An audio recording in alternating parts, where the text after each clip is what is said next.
ఓం నమ శివాయ. వేల సంవత్సరాల చరిత్ర కలిగినటువంటి పానగల్లో కొలువైన శివకేశవ త్రికూట నిలయమైనటువంటి ఛాయా సోమేశ్వర స్వామి దేవస్థానానికి మహాశివరాత్రి పర్వదినాన్ని పురస్కరించుకొని ప్రధానంగా ఈ శివరాత్రి అనేది ప్రతి 300 సంవత్సరాలకు ఒకసారి శివయోగంతో కూడుకొని దివ్యమైనటువంటి నక్షత్రాలు ముహూర్తాల యొక్క సమూహంతోని ఈ యొక్క శివరాత్రి అనేది జరుగుతూ ఉన్నది. ఇటు లక్ష్మీదేవికి అటు శనేశ్వరునికి మరియు మాస శివరాత్రితో కలుపుకొని అమావాస్య ముందు వస్తుంది కాబట్టి భక్తులు తెలంగాణ నుంచే కాకుండా ఇటు ఆంధ్ర, కర్ణాటక మరియు వివిధ ప్రాంతాల నుండి సుదూర ప్రాంతాల నుండి వచ్చేస్తున్నటువంటి భక్తమాశయులకి ఎలాంటి అసౌకర్యం కలగకుండా పురాతన దేవాలయాల సేవా ట్రస్ట్ రుద్రసేన మరియు ఆలయ కమిటీ ఆధ్వర్యంలో గత 15 రోజుల నుంచి శ్రమించి కట్టుదిట్టమైనటువంటి ఏర్పాట్లు చేయడం జరిగింది. నల్గొండ గౌరవ కలెక్టర్ గారి యొక్క ఆదేశానుసారము నల్గొండ గౌరవ ఆర్డీఓ గారు రవి గారి యొక్క అధ్యక్షతన ఈ యొక్క కార్యక్రమాలన్నీ కూడా జరుగుతూ ఉన్నాయి. మాకు పూర్తి స్థాయిలో ఇటు పోలీస్ శాఖ కానీ, ఎండోమెంట్, ఆర్కియాలజీ మరియు ముఖ్యంగా మున్సిపల్ శాఖ నుంచి అద్భుతమైనటువంటి శానిటేషన్ కానీ, సహకారం కానీ పూర్తి స్థాయిలో భక్తులకు వారి వారి యొక్క శాఖపరమైనటువంటి సహాయ సహకారాలను అందిస్తూ ఉన్నారు. మరి నల్గొండ మున్సిపల్ చైర్మన్ శ్రీ బురి శ్రీనివాస్ రెడ్డి గారికి మరియు వైస్ చైర్మన్ అబ్బగోన్ రమేష్ గారికి ఆలయ కమిటీ తరఫున ప్రత్యేకమైన ధన్యవాదాలు తెలియజేస్తా ఉన్నాము. ఈ రోజు తెల్లవారుజామున 3 గంటలకే అక్కడ ఏదైతే ఆనవాయితీగా మనకు శ్రీ శ్రీ శ్రీ ఆది శంకరాచార్య శారద లక్ష్మీ నరసింహ సరస్వతి పీఠం చిక్కమంగళూరు నుంచి ఆనవాయితీగా గత 16 సంవత్సరాల నుండి ఆ యొక్క పీఠాధిపతి గారైనటువంటి శ్రీ శ్రీ శ్రీ స్వయం ప్రకాశ సచ్చిదానంద సరస్వతి గారి యొక్క కరకరముల చేత తయారు కాబడి కర్ణాటక రాష్ట్రం నుండి ఇక్కడికి విచ్చేసినటువంటి పార్థివలింగానికి శాస్త్రోక్తంగా ఇక్కడ వేద పండితుల చేత మహన్యాసపూర్వక రుద్రాభిషేకం సుమారు 6 గంటల పూజ తెల్లవారుజామున 2 గంటల నుంచే ప్రారంభం ఇప్పుడే ముగిసింది. అట్టి పార్థివలింగానికి పల్లకి సేవ నిర్వహించిన పిదప ఎదురుగా ఉన్న కృష్ణ పుష్కరంలో సాయంకాలం మనము నిమజ్జన కార్యక్రమాన్ని నిర్వహిస్తాము. రాత్రి జరిగేటటువంటి శివపార్వతుల కళ్యాణానికి రాష్ట్ర రోడ్డు రవాణా మరియు సినిమాటోగ్రఫీ శాఖ మంత్రులు శ్రీ కోమటిరెడ్డి వెంకటరెడ్డి గారు మరియు నల్గొండ మున్సిపల్ చైర్మన్ గారు దంపతులు ఇప్పుడే పట్టు వస్త్రాలని, ముత్యాల తలంబ్రాల్ని సమర్పించి వెళ్లారు. సాయంకాలము కళ్యాణ మహోత్సవం జరుగుతూ ఉన్నది.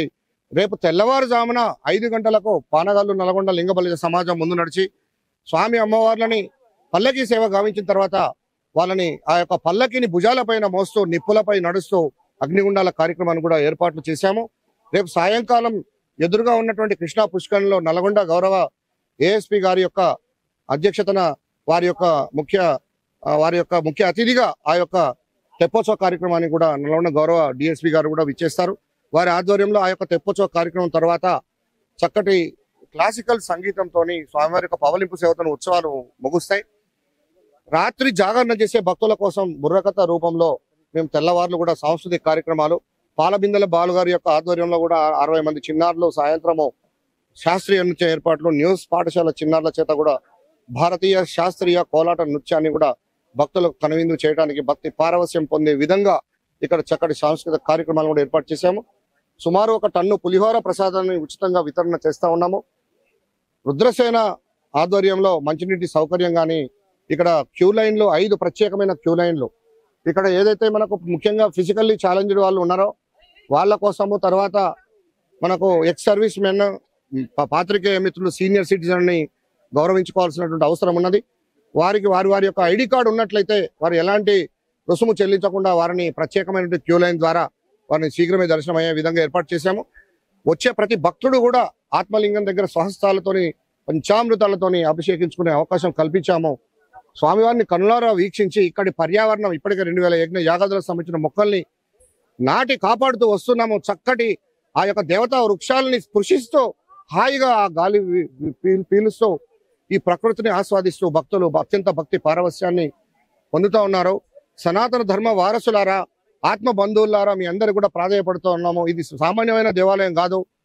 ఇది వేల సంవత్సరాల నాడే ఆనాడు అనాగరికంగా మిగతా ప్రపంచం ఉన్న రోజుల్లోనే శాస్త్రం వర్ధిల్లినటువంటి వేద ప్రామాణికమైనటువంటి ఛాయాదేవితో కొలువైనటువంటి ఈ యొక్క ఛాయా సోమేశ్వర స్వామి దేవస్థానం శివయ్య యొక్క వరప్రసాదం కొద్దీ ఆ సూర్యుని ధర్మపత్ని శనీశ్వరుని తల్లి అయినటువంటి ఛాయాదేవి వరం ఇక్కడే సిద్ధించింది. ఇక్కడ శ్వేతనాగు కూడా స్వామివారిని దర్శించుకోవడం మేము కళ్ళారా చూసాం. ఇది ఎంతో మహిమగలిగిన దేవాలయము, యంత్రశక్తితోని వర్ధిల్లుతుంది. మళ్ళీ మరి ఆనాటి రాజుల కాలం నాటి పునర్వైభవం తీసుకురావడానికి మరి ప్రభుత్వం కూడా చొరవ చూపుతా ఉంది, ఇంకా చూపాల్సిన అవసరం ఉన్నది. మరి 25 సంవత్సరాల నుంచి మా రుద్రసేనకు పార్టీలకు అతీతంగా మాకు సేవ చేసుకునే భాగ్యం కలగడం, మేము ఎన్నో జన్మల పుణ్యం చేసుకున్న ఫలితంగానే మాకు ఈ అవకాశం దక్కిందని, ఇది మేము సేవగా భావిస్తున్నాం తప్పితే మేమేదో చేసిన అనే భావన మా రుద్రసేన సభ్యులకు ఎవరికి లేదు. మరి ఇక్కడి పర్యావరణాన్ని కాపాడి, ఇక్కడి పవిత్రతను కాపాడి, ఈ యొక్క దేవస్థాన ప్రాచుర్యంలో అభివృద్ధిలో ప్రతి ఒక్కరు కూడా భాగస్వాములై, మరి ఇప్పుడే మంత్రివర్యులు చెప్పారు యునెస్కో కూడా ట్యాగ్ కావడం జరిగింది. మరి త్వరలోనే ఆ యొక్క శివయ్య యొక్క దీవెనలతోని రామప్పకి ఎట్లయితే యునెస్కో గుర్తింపు వచ్చిందో ఛాయా సోమేశ్వర స్వామి కూడా యునెస్కో గుర్తింపు రావడానికి మరి అందరు నాయకుల సమన్వయంతో ముందుకు పోయి, ఇక్కడ ఉన్న మహిమ, ఇక్కడ ఉన్నటువంటి నిక్షిప్తమైన శిల్ప సంపద, ఇక్కడ ఉన్నటువంటి యంత్రశక్తి అంతా కూడా విశ్వవ్యాప్తం కావాలని రుద్రసేన వైపు అడుగులు వేస్తా ఉంది.